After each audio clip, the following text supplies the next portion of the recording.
Assalamualaikum warahmatullahi wabarakatuh. Kami dari kelompok 1 akan menjelaskan materi tentang sejarah perkembangan sosiologi. Saya Vina Nabila Mila NIM 005. Saya Elsa Salbila Putri NIM 003. Dan teman kita Putri Ayu Lestari NIM 006. Saya akan menjelaskan mengenai pengertian sosiologi. Secara terminologi, sosiologi berasal dari Yunani yang dibagi menjadi dua, sosios dan logos. Sosius berarti kawan, berkawan, ataupun bermasyarakat, sedangkan logos berarti ilmu atau dapat juga berbicara atau pembicaraan. Secara harfiah, istilah sosiologi adalah membicarakan. Beberapa definisi para ahli. Menurut Rocek dan Warren menyatakan bahwa sosiologi adalah ilmu yang mempelajari hubungan antara manusia dengan kelompoknya. Pitirim A. Sorikin menyatakan sosiologi adalah ilmu yang mempelajari hubungan pengaruh timbal balik.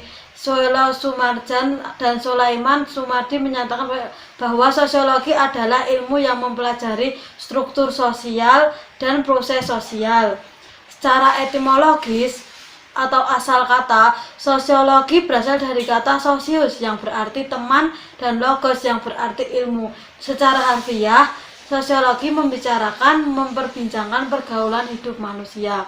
Pada hakikatnya bukan semata-mata ilmu murni. Namun sosiologi bisa juga menjadi ilmu terapan atau applied science.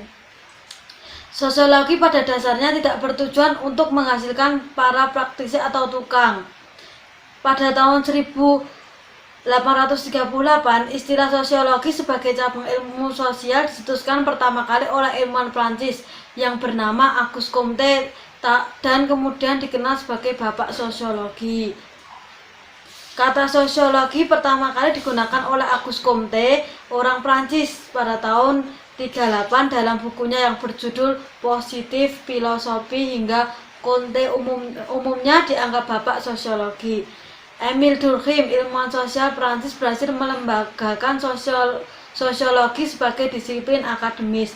Pada tahun 1876, Inggris Herbert Spencer mempublikasikan sosiologi dan memperkenalkan pendekatan analogi organik yang memahami masyarakat seperti tubuh manusia. Pada tahun 1890-an, mata pelajaran sosiologi mulai dimunculkan di berbagai universitas. Tahun 1995, jurnal Sosiologi Amerika mulai diterbitkan. Tahun 1909 didirikan American Sociological Industrial. Kemudian seorang Amerika yang bernama Lester Ward menerbitkan sebuah buku berjudul Dinamik Sosiologi. Selanjutnya akan diteruskan oleh teman saya. Untuk selanjutnya ada sejarah perkembangan sosiologi. Sosiologi termasuk ilmu yang paling mudah dibandingkan dengan ilmu sosial yang ada. Sosiologi juga bersumber dari filsafat. Filsafat merupakan induk dari segala ilmu pengetahuan. Semua ilmu pengetahuan yang dapat kita ketahui selama ini.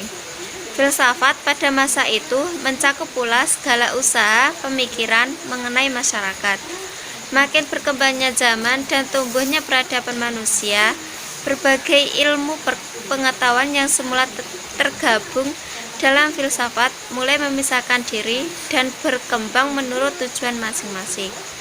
Pemikiran terhadap masyarakat itu sendiri lambat laun dapat membentuk sebagai suatu ilmu pengetahuan yang dinamakan sosiologi. Pertama kali terjadi di benua Eropa. Banyak usaha dilakukan manusia,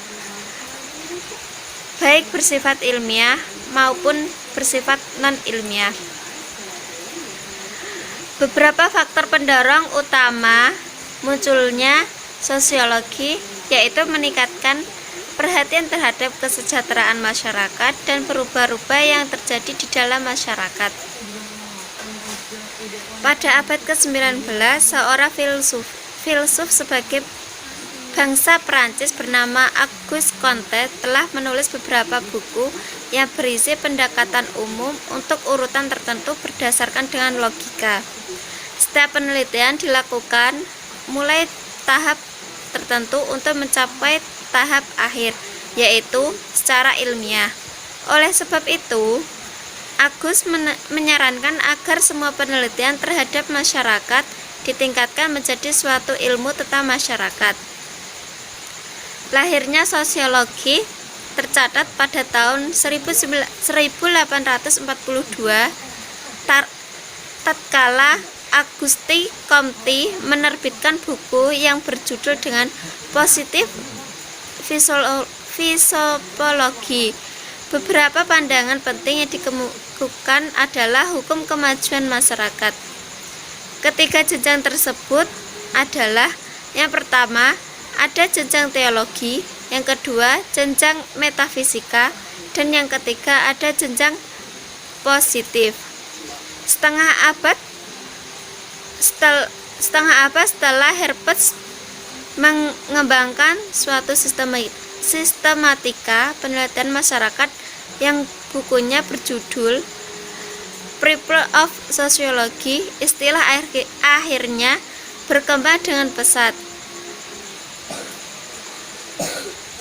Sosiologi kemudian menyebar ke berbagai benua dan negara lain termasuk Indonesia.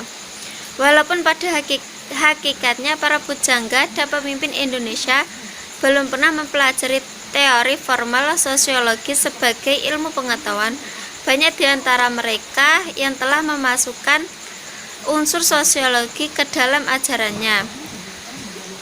Almarhum Ki Hajar Dewantara, pelopor utama yang meletakkan dasar bagi pendidikan nasional di Indonesia, memberikan sumbangan yang sangat banyak pada sosiologi dan konsep mengenai kepemimpinan dan kekeluargaan Indonesia yang nyata dipraktikkan dalam organisasi pendidikan taman siswa. Pada tahun 1945, kuliah sosiologi pada sekolah tertinggi hukum tersebut ditiadakan karena pada waktu itu mereka berpendapat bahwa pengetahuan tentang bentuk dan susunan masyarakat beserta proses yang terjadi di dalamnya tidak diperlukan dalam hubungan dan pelajaran hukum. Setelah Perang Dunia II, tepatnya setelah proklamasi kemerdekaan, adalah untuk pertama kalinya pada tahun 1948 di Akademik Ilmu Politik di Yogyakarta yang kemudian dilembur dalam Universitas Negeri Gadjah Mada, Yogyakarta. Di universitas tersebut, sosiologi diajarkan sebagai ilmu pengetahuan dalam jurusan ilmu pemerintahan dalam negeri, hubungan luar negeri, dan publistik. Dari paparan di atas, jelas bahwa perkembangan sosiologi di Indonesia mulanya hanya dianggap sebagai ilmu pelengkap saja. Akan tetapi, dengan berdirinya perguruan tinggi di negeri ini, sosiologi memegang peranan yang sangat penting dalam menelaah masyarakat Indonesia yang sedang berkembang. Saya akan melanjutkan penjelasan dari teman saya. Nah, untuk sekarang penjelasan di poin C tentang tokoh yang berperan penting dalam sejarah perkembangan sosiologi. Sudah dijelaskan teman saya tadi di poin pertama tentang pengertian sosiologi, sudah ada gambaran tokoh-tokoh siapa saja yang berperan dalam ilmu sosiologi. Yang pertama ada Auguste Comte. Auguste Comte ini seorang ilmuwan Prancis, merupakan bapak sosiologi yang pertama memberi nama pada ilmu tersebut, terbagi menjadi dua, sosius dan logos. Dia mempunyai anggapan bahwa sosiologi terdiri dari dua bagian pokok, yaitu sosial statistik dan sosial dinamik. Nah, untuk yang kedua, nama ilmuannya Herbert Spencer. Dalam bukunya The Principle of Sociology, Spencer menguraikan materi sosiologi secara rinci dan sistematis. Dia mengatakan bahwa objek sosiologi yang pokok adalah keluarga, politik, agama, pengadilan, sosial, dan industri. Untuk yang ketiga, ilmuwan Emile Durkheim. Menurut Emile Durkheim, sosiologi meneliti lembaga-lembaga dalam masyarakat dan proses-proses sosial. Yang keempat, ada ilmuwan Max Weber. Max Weber ini seorang ilmuwan Jerman, berusaha memberikan pengertian mengenai perilaku manusia dan sekaligus menelaah sebab-sebab terjadinya interaksi sosial.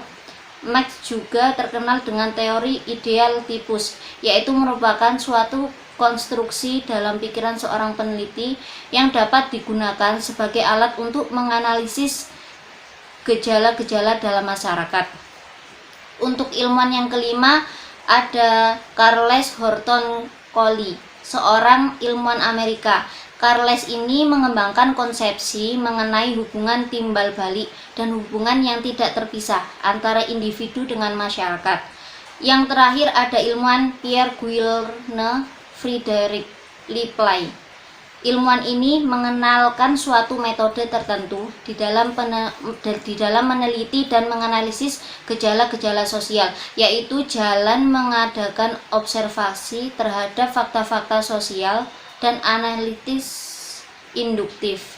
Terima kasih, demikian penjelasan materi dari kelompok kami. Kurang lebihnya kami mohon maaf. Wassalamualaikum warahmatullahi wabarakatuh.